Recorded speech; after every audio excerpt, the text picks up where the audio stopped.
Good morning, students. Let's begin our social science class. In continuation of NCERT chapter Nationalism in India, this is my fifth video. Nationalism in India. Content towards civil disobedience movement, under which the different subtopic I am going to discuss.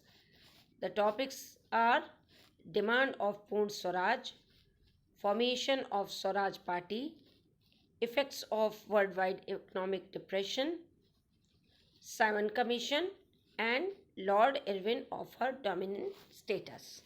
So we are going to discuss for a formation of Swaraj Party.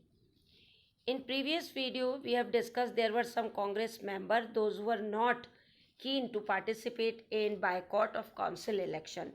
So, in continuation of the same topic, in this video, I am going to explain who formed Swaraj Party and what was their aim. C.R. Das and Motilal Nehru formed the Swaraj Party within the Congress to argue for a return to council politics. They felt that it was important to oppose British policies within the councils, argue for reform, and also demonstrate that these councils were not truly democratic. But younger leaders like Jawaharlal Nehru and Subhash Chandra Bose pressed for more radical mass agitation and for full independence. So here it is clear Swaraj Party was formed by C.R. Das and Motilal Nehru. What was the aim of Swaraj Party? To remain in the politics, participate in council election, because if they remain in politics, they can oppose British policy within council, argue for reform, and also demonstrate that these councils were not truly democratic. So this was the intention of these two leaders. Trace two major developments in Indian politics towards the late 1920s. There were some change or there were some development took place in 1920. What are these? Or in other language, what were the two factors that shape Indian politics towards the late 1920s? So,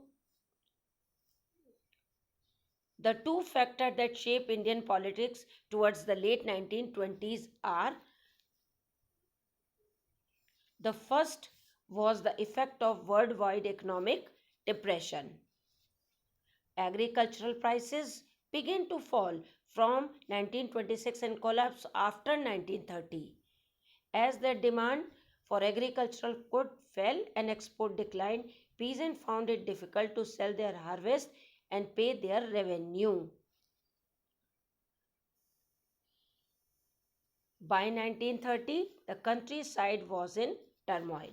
This is the first factor that gave Indian politics a new term.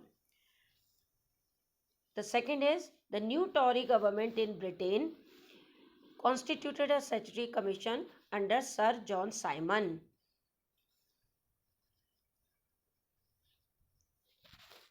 Commission was to look into the functioning of the constitution system in India and suggested changes. Means this commission, which is constituted in Britain under Sir John Simon, look into the functioning of constitutional system in India and suggest some changes. The commission did not have a single Indian member, all British. When Simon Commission arrived in India in 1928, it was greeted with the slogan, "Go back, Simon." Very true. When the constitutional system of India changed, it required at least Indian member to change it because they know better their country resolution. But all commission member were British. That is why when it arrived in India in 1928, it was greeted with "Go back, Simon, go back, Simon." The picture shows this thing, people holding the banners in their hand, and they don't want this commission bring any change.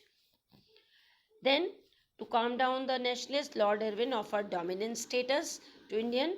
Lord Irwin announced in October 1929 a vague offer of dominant status for India in an unspecified figure and round table conference to discuss of future constitution. Lord Irwin announced in October 1929 offer of dominant status means you will participate in council, you become a minister, but the main command or the hold remain in the hand of viceroy. So this is partial power which was refused by all leaders, first the radical, then liberals and moderate Congress leader also. Then Lahore Congress, December 1929, under the presidency of Jawaharlal Nehru, the Lahore Congress formalized the demand of Poon Swaraj of full independence for India.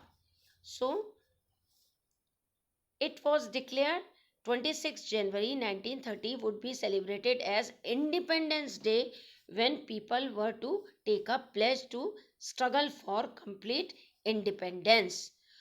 26 January 1930, Lahore Congress under the presidency of Jawaharlal Nehru, this day declare every time 26 January from 1930 onwards, they are taking place as Independence Day.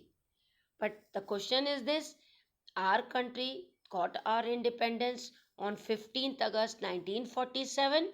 So, to maintain the importance of 26 January in history, 26 January 1950 consider to adopt our constitution. Fine. Picture related to resolution of complete independence by Pandit Jawaharlal Nehru. Conclusion of whole topic, the celebration for Independence Day attracted very little attention. So Mahatma Gandhi ji had to find a way to relate this abstract idea or freedom to move concrete issue of everyday life and plan for civil disobedience movement. That's all for today. Thank you. Have a nice day.